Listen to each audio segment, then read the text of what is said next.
Il y a des genres de combats dans la famille. On ressent l'opposition de l'invisible, ou simplement on se rend compte que ça va demander plus d'efforts que d'habitude.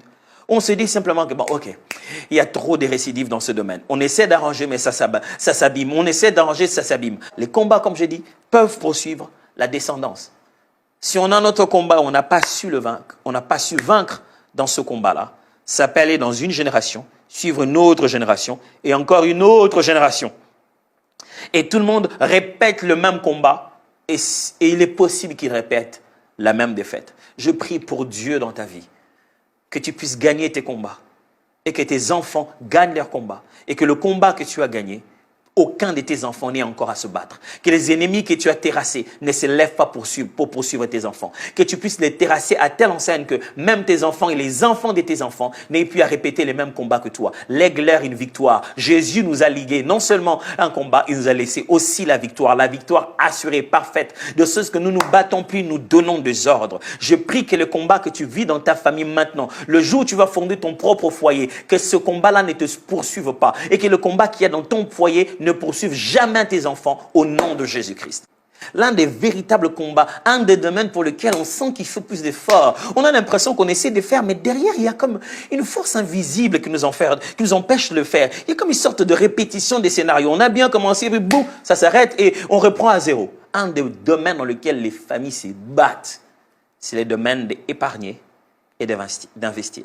D'être capable d'en avoir suffisamment pour demain et d'être capable de produire pour subvenir à leurs besoins. L'épargne n'est pas vraiment la première chose qu'on doit enseigner aux riches, mais c'est la première des choses que doit enseigner aux pauvres. Mais le pauvre se dit, je n'ai rien pour épargner. Je n'ai rien, mais qu'est-ce que tu as mangé aujourd'hui? Qu'est-ce que tu as utilisé aujourd'hui? C'est le pauvre qui vit au jour le jour qui a besoin au moins de garantir un jour prochain. Proverbe chapitre 10, verset 5. Celui qui amasse pendant l'été est un fils prudent. Celui qui dort pendant la moisson est un fils qui un fils qui fait la honte. Donc, celui qui sait pendant l'été, pendant que tout va bien, pendant que tout fleurit, il garde quand même quelque chose en disant, quand tout va bien, il dit, celui qui, lorsqu'il fleurit, lorsqu'il réussit dans ce qu'il fait, apprend à garder une partie pour demain, c'est quelqu'un de prudent. C'est ça la vie. Vous allez me dire, pasteur, je n'ai rien, mais il y a un petit moment où vous en aviez eu. Mais à ce moment-là, vous aviez cru que, enfin, maintenant j'en ai, je vais utiliser ça à ma guise. Non, quand Dieu nous donne comme ça, c'est le meilleur moment de garder quelque chose. Et dans les familles, l'un des grands combats, c'est réussir à épargner. Aïe, aïe, aïe, aïe, aïe. Quand je parle là, je ne veux pas que vous puissiez faire une guerre à la maison. Papa, maman, pas de guerre. Essayons de résoudre le problème par le dialogue efficace. Alors, quel est le but ici? Je veux que vous puissiez vaincre ensemble ce combat-là. Que ce ne soit pas la faute de l'homme ni la faute de la femme. Mon mari, il est trop dépensier. Ma femme, elle est trop dépensière. Tout l'argent qu'on a, on n'arrive même pas à épargner. Le but n'est pas de se plaindre, de savoir qui a commis l'erreur. On doit s'asseoir et établir une stratégie pour vaincre ce combat de l'épargne. Ce combat de l'investissement. Mon mari, tout son argent, il fait qu'investir dans les véhicules. Il a telle voiture, il a telle voiture. Bon, allez, je ne vais pas vous donner des leçons d'économie, mais nous tous, on sait que ça ne vaut pas la peine d'investir dans des passifs. C'est-à-dire payer de l'argent pour avoir quelque chose qui vous demande d'utiliser encore de l'argent pour l'utiliser. Je me suis répété, hein? Alors, payer avec ton argent pour acheter quelque chose qui te demandera encore d'utiliser l'argent pour pouvoir être capable d'user pleinement de la chose. Je donne un exemple. Vous payez une voiture. Quand vous avez une voiture, vous avez besoin de l'argent pour payer les carburants avant d'utiliser la voiture. Donc, vous venez de vous créer une nouvelle dépense. En ayant investi dans cette dépense-là une grosse somme, vous êtes créé encore une dépense régulière. Mauvais investissement. Ce n'est pas dans des véhicules qu'il faut investir, si ce n'est pas pour être capable d'en faire un projet qui soit capable de multiplier de l'argent en réalité. La guerre de l'épargne, de l'investissement. J'aimerais juste vous dire, mes frères et sœurs, le diable ne vous permettra pas de vous sentir à l'aise. Il ne voudra pas, il va vous combattre. Et c'est une guerre dans laquelle une famille doit être capable de réussir. Quand je parle d'épargner et d'investir, ce n'est pas seulement l'argent du mari. Le peu que la femme a aussi. Il y a un dicton chez nous en Afrique qu'on dit « l'argent de l'homme est succulent ». Quand c'est l'homme qui donne, c'est bien. Mais il ne sera pas toujours fort. Il ne gagnera pas toujours l'argent. Mais les enfants grandissent. Vous en ferez quoi? Allez, une vraie famille doit apprendre à s'élever dans ce domaine qu'on appelle l'épargne de l'investissement et à gagner cette bataille. Commencez à investir. Commencez à épargner. Et pour cela, ça demandera que vous puissiez mettre vos genoux par terre, prier et vous regarder en face et dialoguer et respecter ce que vous vous êtes dit. Épargner ne signifie pas garder ça jusqu'à ce que moi je passe par derrière et je prenne ça. Non. Épargner veut dire respecter. Établissez une méthode pour vous. Quand je parle de la guerre dans l'épargne et l'investissement, je vais simplement dire qu'on ne peut pas épargner sans sacrifier, mes frères. Pasteur, nous on n'arrive pas vraiment à épargner dans notre famille. Peut-être parce que vous voulez garder exactement le même train de vie et continuer à avoir de l'argent. Non. Vous ne pouvez pas garder tous ces détails de la vie et espérer épargner. Épargner, ce n'est pas prendre de l'argent, une nouvelle source, non. Épargner, c'est prendre les dépenses qu'on a de ce que la source nous a donné, les réduire de sorte qu'il reste quelque chose qu'on garde pour demain.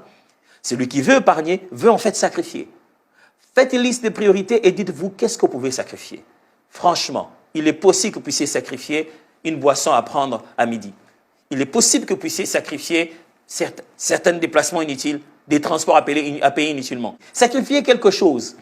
Sacrifier l'argent pour pouvoir faire une nouvelle coupe des cheveux. Chaque week-end, vous voulez changer la coupe des cheveux et vous voulez épargner. Franchement. Franchement. Et je ne peux pas sortir comme ça, les gens vont me voir. Ils vont te voir, mais avec rien en poche. Ils vont te voir jolie, mais pauvre. C'est pourquoi, vous voyez, des jeunes filles qui se rendent tellement belles pour se prostituer. Parce qu'elles n'ont pas d'argent. Quelle contradiction. Elles se sont rendues belles avec quoi? Elles préfèrent prendre l'argent pour investir dans leur coiffure et aller se prostituer avec. Et quand ils disent, je me prostitue juste pour avoir de l'argent. Qu'est-ce que tu fais avec l'argent en question? Pourquoi? Parce que la mentalité de l'épargne n'est pas entrée. La mentalité de l'investissement n'est pas entrée. Je prie Dieu que le Seigneur vous aide à apprendre à épargner dans cette famille et que vous puissiez vaincre cette bataille. Quand je vous dis qu'il y a une guerre dans l'épargne et dans l'investissement, c'est que l'une des guerres que nous avons d'habitude dans nos familles, ce qu'on ne se rend pas compte que, en fait, les étapes de la vie sont connues d'avance.